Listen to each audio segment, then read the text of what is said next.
Hey everybody, today we are going to be looking at, and forgive me for butchering this pronunciation, I am not up on my umlauts, but this is the Aidu ligature for tenor saxophone.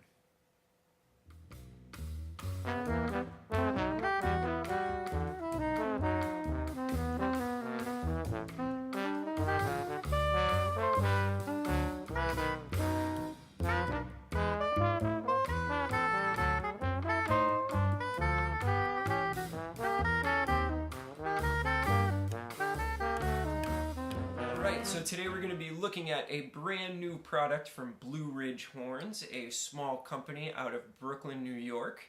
And they are making these fantastic ring ligatures, which they were nice enough to send me 3 of. And I've been testing them out all week on my tenor saxophone. And I've got some great things to say about this and some things to think about if you are looking for a new ligature. So first off, they sent me 3 of these. One of them is raw brass, as you can see. The other one is silver. And the third one is the gold ligature. All right, so 3 different ligatures, and actually, very surprisingly, 3 pretty different sounds out of them. One thing that I think about ligatures is that it really provides you with like the last 5% of your sound. So you really have to have everything else right. From your reed, mouthpiece, horn combination, all that kind of stuff, down to your embouchure, tongue position, all that, before the ligature is really going to make a massive difference.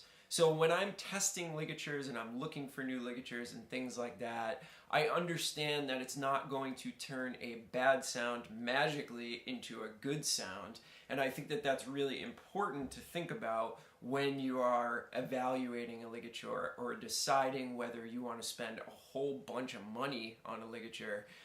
Think about the fact that it's not meant to make your sound go from 50 to 100. It's meant to make your sound go from 99 to 100 and help you get that last little bit out of your sound and your playing. These are not magical things that are going to suddenly turn a bad sound into a good sound. Alright, so let's start by talking about how actually easy this is to put on the mouthpiece. So I have a Mouthpiece Cafe Espresso tenor mouthpiece. So it actually has a pretty fat chamber to it. I think it's one of the fatter mouthpieces out there. And if you want to purchase one of these ligatures, you simply need to contact the company, tell them what kind of ligature or mouthpiece that you play on, and they will send you the correct size for the ligature. So the really, really cool thing about these ligatures is how easy they are to put on. That's one of the major advantages to one of these ring ligatures, is that they're just extremely easy. No more messing around with screwing it into the right tension, or messing around with broken screws or broken ligatures or whatever. It is extremely easy to just slide right on there, and then the reed is not going anywhere once we do that. So that's a major advantage in my book, because I know a lot of times I like to adjust my reed on the fly. Let's say I'm playing and the reed is a little bit too soft. Well, it's really easy with this ligature to actually just slide the reed up a bit, make it a bit more stiff, all without kind of missing a beat. And a nice thing too, it's the same all the way around, so you don't have to worry about, the screws being on top, screws being on bottom, dealing with that whole kind of thing. It's a very simple system to use. Not that a ligature is the most complicated piece of equipment in the world, but I do always appreciate simplicity, and this is a very simple product to use. Now, like I said, this has a really fat chamber on it, so this is actually not going to slide down my mouthpiece very much. In fact, this is about the limit that it's going to go down my mouthpiece here. And that's not really an issue for me. Typically, I like to have my ligature a little bit further down the mouthpiece, but on this one, I didn't really notice a difference, and I still found the response to be a really wonderful one from the ligature, despite its position being pretty close to the tip of the reed. Now, if you had, like, let's say, a slant sig style mouthpiece, I think this would go a little bit further down. Like I said, this one has one of the biggest chambers I've ever used. So if I were to use this on, a Meyer or whatever one of the hundreds of slant sig copies there are out there, or even an original slant sig, this would go down a little bit further. So if that's the type of mouthpiece that you play, you're going to find that it will go a little bit further down the mouthpiece. Alright, so let's go through the 3 different styles of ligature that they have sent me. I'm going to start with the raw brass ligature. So this one doesn't have any kind of plating on it. It is simply made out of raw brass and there's no finish. So I imagine that this would actually develop some patina over time. I've only had it for about 2 weeks, so mine hasn't developed that yet. But this is the most raw sound, and it's actually the lowest price ligature out of all 3. So if that's a concern to you, we'll go over the prices of these towards the end of the video.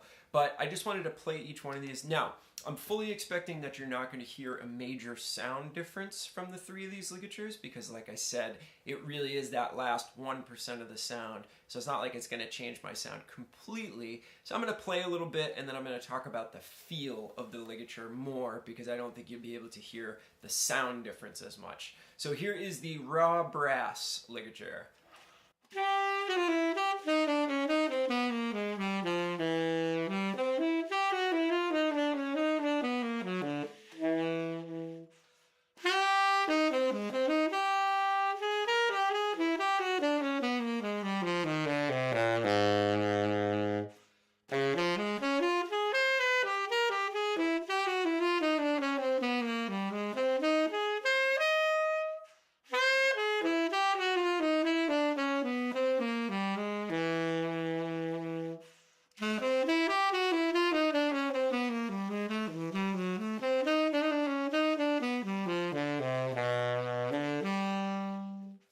So let me give you a few thoughts on this one. I think that this one is actually the most resistant out of all 3. And I wasn't expecting that. I was thinking that the raw unplated brass would actually be maybe the most free vibrating out of all the ligatures, but I find this one to actually be the most resistant. A tiny bit too resistant for my tastes. So I do like it. It does provide an even response across all registers. It really helps the reed along, and that's something for all 3 of these ligatures. They really help the reed. I've had ligatures in the past that have done the opposite and hurt the response of the reed. I feel like this one really allows the reed to vibrate at its full potential and can even turn a not so good reed a little bit better. It's certainly not going to save your terrible reeds, but I do like the response that this is getting. Let's move on to the rhodium plated ligature. Alright, so now we've got the rhodium plated ligature on there. It's not actually silver. I've done a little bit of research on this, and it's actually, the product they've used is rhodium plated. So what I think this is a brass ligature plated with that rhodium on the outside. So I'm kind of moving from my least favorite to my favorite here in this review. So this would be kind of the middle one for me. I feel like it's a little bit less resistant. It allows the reed to vibrate a little bit more. I think that plating might provide for a little bit more of a brilliant sound when you're playing this, and I enjoy that more. So this is my middle one. Let's check out what this one sounds like. This is the same reed mouthpiece, and I'm playing it about 2 minutes after I played the other one. So let's check out this one.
So I don't know if you can hear it or not, but it does give me a little bit less resistance. I can play in the low register. One thing I really love about this particular ligature out of the 3 is that the low register is a little bit more full, I feel like. And I can get the notes out a little bit easier than I can with that brass ring ligature.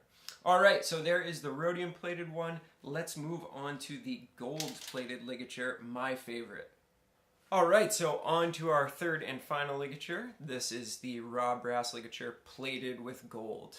I like this one the best. I find that it gives me the best response. It's not, again, it's the least resistant out of the three. And this might just be my personal experience with it, but that's the way that I feel about it. And I really like this one. I feel like it adds this awesome brilliance to the sound. I've really been digging this. Like I said, I got these ligatures about 2 weeks ago, and I've really been switching back and forth between all three of them. This is the one that's been on my horn for about the past 4 days. Really, really enjoying it. Love the way that it plays. So let's check this one out.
So you could probably tell that this one's my favorite because I just want to keep playing on it. And my reeds haven't been so good today, unfortunately. The weather's been changing a lot around here, and this was the only day I had to do this video, so I wish I had better reeds. I think it would give you a better representation of the sound, but as you guys know, you got to work with what you have on a particular day. So I can't recommend this one enough. I really, really love it. If you're somebody that likes a little bit less resistance when you play, a little bit more of that buzz down low, and a little bit more of that clarity up high, I highly suggest the gold one. But I think that any of the three of these would be a great buy if you're looking for a ring ligature that really is going to allow the reed to vibrate as much as possible and is extremely easy to take on and take off. So let's talk about the prices of these three. Alright, so let's talk about how practical the pricing is of these three. I find these to be a great kind of middle of the road ligature. I mean, if you look at a ligature, you can go from everything from $10 for your basic 2-screw ligature, probably the first one that you ever owned that came with your student saxophone, all the way up to like over $200 for some of the really kind of premium ligatures. And it's all personal preference. Some people think you're crazy if you spend more than like 20 bucks on a ligature. And some people would say you're crazy if you don't play the really, really high-end ligatures that cost a lot of money, but some people swear by the way that they play on the horn, and it really, really helps them.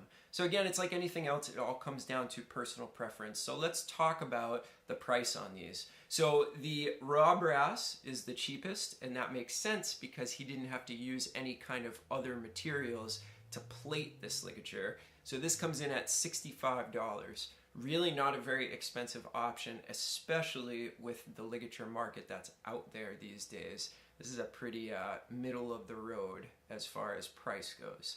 Now, when you get into the two plated ligatures, the price does go up because he has to use more materials to make this and also more time to make it to do the plating process. So actually, the gold and the rhodium are both the same price. They both come in at $82. So that's actually not that bad either, right? It's under $100 for a really great ligature is kind of a steal in my opinion. And if I were purchasing these, I would definitely spring for the extra, whatever it is, $17 to get this gold plate but again, that's just me. So you might have to contact the company and see if they have any kind of trial, or if you can return it if you don't like it, whatever. I know he also sells all 3 in a pack. I forget exactly what the price is, but I think it does come at a bit of a discount. So that's another option for you, and then talk to them to see if you could return it if you don't like it. But all in all, I really have to recommend these ligatures. I had not really used any ring ligatures in the past. I'd always been on the lookout for some of the more famous ones throughout history, but never really came across one that wasn't a whole bunch of money that I didn't feel comfortable spending on a ligature. So I really like them. I really like the concept of no screw, which takes away a little bit of the parts of the ligature that can go wrong and put undue pressure on the reed in certain places, uneven pressure, making sure that you're screwing both screws in at exactly the right tension. With these, all of that kind of goes by the wayside, and you just slip it onto your mouthpiece and go.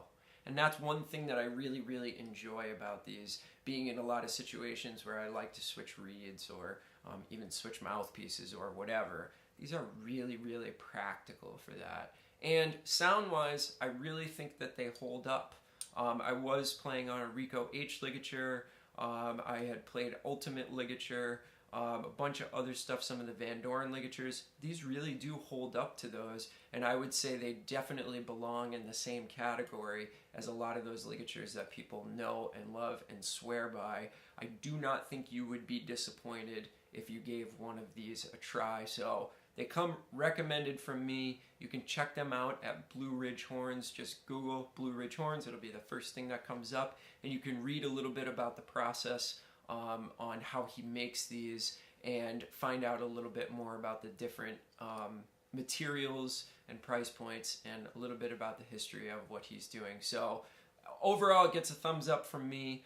Thanks to Blue Ridge Horns for sending these out for a review, and I will definitely be recommending these to a lot of my students, and obviously I'm recommending them to you guys out there. All right, we'll see you on the next review. Thank you so much for tuning in, and we'll talk to you soon. Bye.